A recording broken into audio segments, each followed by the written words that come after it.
Jubilee hills పైన BRS chief KCR special focus చేశారు. Party నేతలకి కీలక ఆదేశాలు జారీ చేశారు కేసీఆర్. రాబోయే 2 రోజులు చాలా కీలకం. జూబ్లీ హిల్స్ లో బీఆర్ఎస్ గెలుస్తుంది, అయినప్పటికీ అప్రమత్తంగా ఉండాలని పార్టీ నేతలకి కేసీఆర్ సూచన చేసినట్టు తెలుస్తోంది. పోలింగ్ కేంద్రాల దగ్గర ఏజెంట్లు కూడా అలర్ట్ గా ఉండాలని కేసీఆర్ ఆదేశాలు జారీ చేశారు. బేసిక్గా బీఆర్ఎస్ పార్టీ అధినేత కేసీఆర్ కి ఉప ఎన్నికలంటే పెట్టింది పేరు.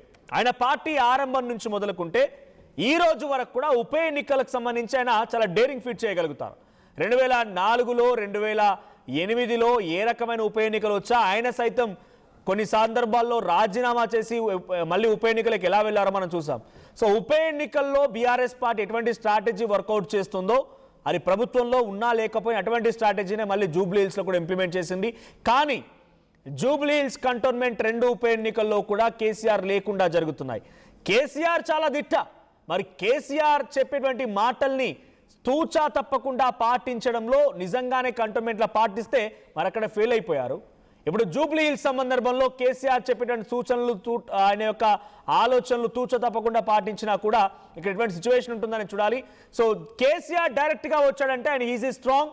ఆయన డైరెక్ట్గా వస్తే డెఫినెట్గా ఆయన వ్యూహ రచన, ఆయన రాజకీయ చాణక్యత డెఫినెట్గా ఇంప్లిమెంట్ చేసే అవకాశం ఉండేది. ఇప్పుడు ఆయన డైరెక్ట్గా కేటీఆర్ ద్వారా ఇదంతా ఇంప్లిమెంట్ చేయించాలనుకుంటున్నారు. పార్టీ నేతలకి లోకల్ నాయకులందరికీ కూడా పలు సూచనలు జారీ చేశారు.